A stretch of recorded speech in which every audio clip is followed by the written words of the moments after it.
बच्चों, मैं आपके प्रमोद कुमार हिंदी शिक्षक नए कहानी के साथ स्टैंडर्ड 5 के भाषा अभ्यास और भाषा माधुरी में पाठ 7 पतीले की मृत्यु।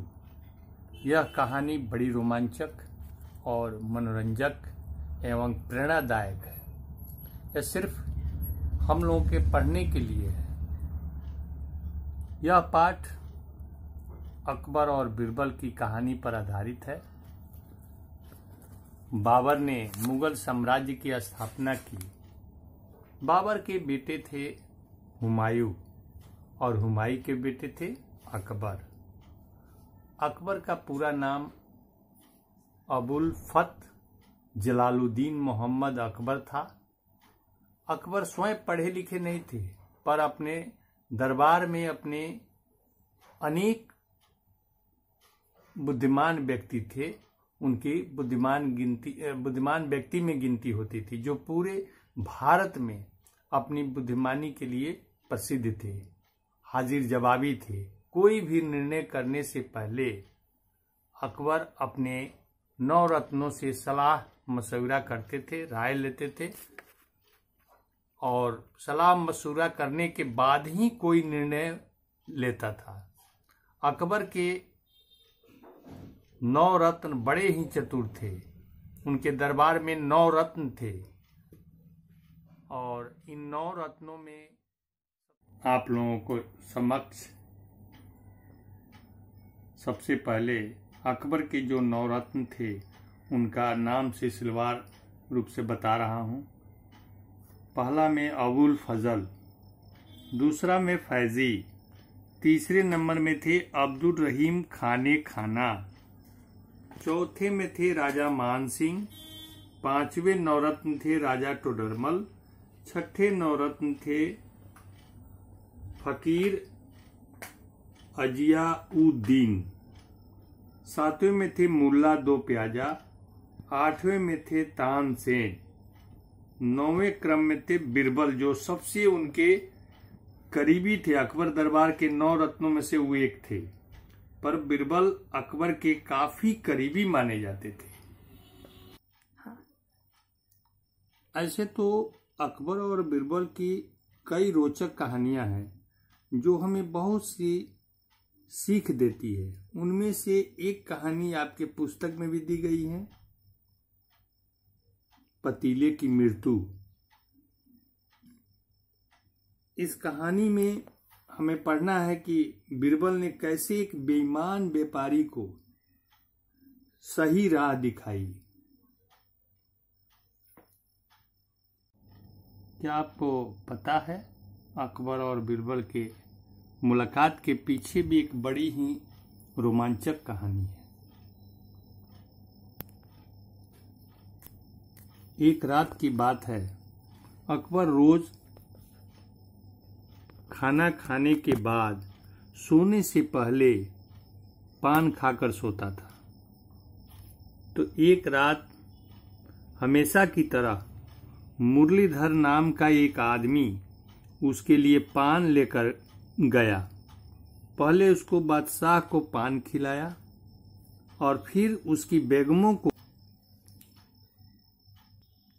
जब वह महल से निकल ही रहा था, तभी एक सैनिक दौड़ता हुआ उसके पास आया। मुरलीधर ने पूछा, क्या हुआ? तो सैनिक ने जवाब दिया, बादशाह तुम्हें महल में इसी वक्त बुला रहे हैं। मुरलीधर डर गया, क्या बात है? वह बादशाह के पास गया। अकबर ने मुरलीधर से कहा कि कल तुम अपने साथ 1 किलो चूना लेकर आना। मुरलीधर को यह बात कुछ अजीब सी लगी। अगले दिन वह 1 किलो चूना महल लेकर जा ही रहा था कि उसे उसका मित्र महेश दास रास्ते में ही मिल गया। उसने मुरलीधर से पूछा, भाई तुम ये चूना कहाँ लेकर जा रहे हो? मुरलीधर ने जवाब दिया, आज बादशाह ने मुझे चूना लाने को कहा है। महेश दास ने उससे पूछा, तो पान के पत्ते और सुपारी कहाँ है? तो उसने जवाब दिया कि बादशाह ने केवल 1 किलो चूना लाने को ही कहा है। महेश दास सब समझ गया।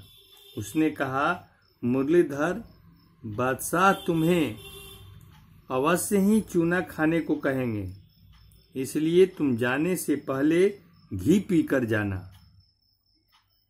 कि महेश दास बहुत बुद्धिमान व्यक्ति है। अगर वह ऐसा कह रहा है तो फिर इसके पीछे कोई कारण जरूर होगा।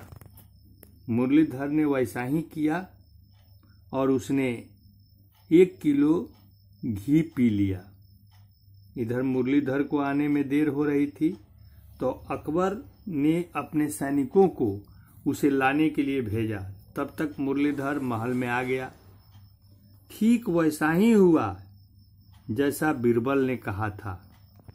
अकबर ने कहा, मूर्ख, कल तुम्हारा पान खाने से मेरा मुंह ही कट गया, इसलिए अब तुम्हें यह चूना खाना होगा। मुरलीधर ने कहा, जी हुजूर। मुरलीधर चूना खाने के बाद अकबर के पास गया। अकबर ने उससे पूछा, क्या तुमने चूना खाया? तो उसने जवाब दिया, जी हुजूर। फिर अकबर ने अपने सैनिकों को बुलाया और पूछा कि क्या इसने चूना खाया? तो सैनिकों ने कहा, जी हुजूर, इसने पूरा चूना खाया। अकबर को विश्वास नहीं हो रहा था और वह आश्चर्यचकित रह गया। फिर उसने मुरलीधर से पूछा, चूना खाने के बाद भी वह अभी तक जिंदा कैसे है? इसकी मृत्यु क्यों नहीं हुई? मुरलीधर ने कहा, हुजूर, जब मैं 1 किलो चूना लेकर महल आ रहा था तो रास्ते में मुझे मेरा दोस्त महेश दास मिला। उसने कहा, आप मुझे जरूर चूना खाने को कहेंगे, इसलिए मैं 1 किलो घी पीकर जाऊं। इसी कारण जब मैंने चूना खाया तो चूने के जहर को घी ने काट दिया और इसी कारण मुझे कुछ नहीं हुआ। बादशाह ने मुरलीधर से कहा कि कल तुम दरबार में अपने मित्र को जरूर लाना। अगले दिन महेश दास दरबार में उपस्थित हुआ। बादशाह अकबर उसकी इस बुद्धिमानी और चतुराई से बहुत खुश हुए और उन्होंने महेश दास को अपने 9 रत्नों में शामिल कर लिया और उन्होंने ही महेश दास का नाम बदलकर बीरबल रख दिया। बच्चों, आपने यह जाना कि अकबर और बीरबल की मुलाकात कैसे हुई। आपके लिए जानना जरूरी भी था क्योंकि बीरबल अकबर के इतने करीब था। मैं जानता हूँ कि सभी के मन में यह प्रश्न होगा कि अकबर और बीरबल कौन थे। इसी कारण मैंने आपको यह कहानी सुनाई और यह आपके पुस्तक में नहीं है। मैंने आपकी जानकारी के लिए अकबर और बीरबल की एक दूसरी कहानी उस पर आधारित सुनाई। बच्चों, अब आते हैं आपके पाठ पर जो आपके पुस्तक में दिए गए हैं, पतीले की मृत्यु। मेरे प्यारे बच्चों, अब हम आपके पुस्तक में दिए गए पार्ट 7 में पतीले की मृत्यु, ये केवल पढ़ने के लिए है। ये भी रोमांचक कहानी से जुड़ी हुए हैं। अकबर के राज्य में एक बर्तनों का व्यापारी था। वह बहुत ही बेईमान था। बादशाह उसकी शिकायतें सुनकर परेशान हो चुके थे।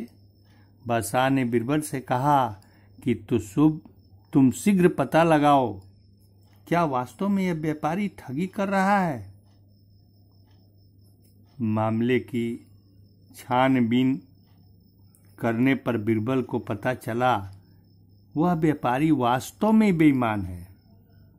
बीरबल ने उसे सबक सिखाने का निश्चय कर लिया।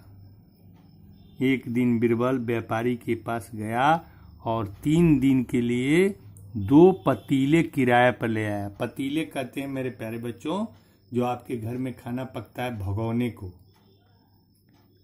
जब बीरबल पतीले लौटाने गया तो एक छोटा पतीला अपने साथ ले आया।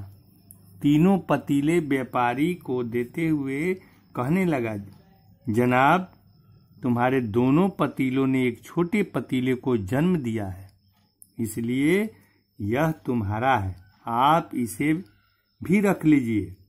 व्यापारी लालची था, उसने खुश होकर तीनों पतीले रख लिया। कुछ दिन के बाद व्यापारी के पास जाकर बीरबल एक बड़ा पतीला किराया पर ले आया। बीरबल 2 दिनों बाद व्यापारी के पास खाली हाथ चला गया। बीरबल को खाली हाथ देखकर व्यापारी बोला, पतीला कहाँ है? जनाब आपकी पतीली की मृत्यु हो गई। यह बात बीरबल ने कहा, क्या कह रहे हो? पतीला भी कभी मरता है? व्यापारी बोला। बड़े ही शांत स्वभाव से बीरबल बोला, जब बड़ा पतीला छोटे पतीलों को पैदा कर सकता है तो वह पतीला मर क्यों नहीं सकता? व्यापारी बीरबल की सारी बात समझ गया और उसने वादा किया कि भविष्य में वह कभी बेईमानी नहीं करेगा। इसके बाद व्यापारी ने बेईमानी करना छोड़ दिया। अब बादशाह के पास व्यापारी की शिकायतें आनी भी बंद हो गई। एक बार फिर बादशाह ने बीरबल की चतुराई और बुद्धिमानी की बहुत प्रशंसा की। पाठ में यही दिए गए हैं। अनुराग बासु जी की ये लिखी हुई गद्यांश है, ये कहानी है। तो बच्चों आप सबका यह कार्य होमवर्क है, पर आपको इसको क्लास वर्क कॉपी में ही करना है। बच्चों यह पाठ में जो कठिन शब्द आए हैं उनको लिखाए गए हैं, उनको आप क्लास वर्क कॉपी में ही लिख लेंगे। शब्दार्थ है शीघ्र, इसका अर्थ होता है तुरंत। छानबीन खोज करना, जांच पड़ताल करना। निश्चय इसका अर्थ होता है ठान लेना। स्वभाव इसका अर्थ होता है आदत। प्रशंसा इसका अर्थ हुआ बड़ाई, किसी की बड़ाई करना। बुद्धिमानी चतुराई।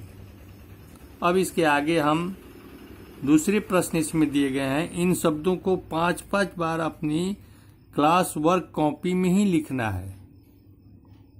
ये शब्द दिए गए हैं शीघ्र, मृत्यु, चतुराई, बुद्धिमानी, बेईमानी। तो बच्चों आपको ये सभी कार्य होमवर्क है, पर आपको इसे क्लास वर्क कॉपी में ही करना है। और इसके साथ ही आपको पिछले पार्ट 6 के जो कविता नदी यहाँ पर, उस कविता को याद भी करना है, कंठस्थ करना है। ठीक, स्कूल खुलने के बाद उस कविता को सुनी जाएगी। Thank you.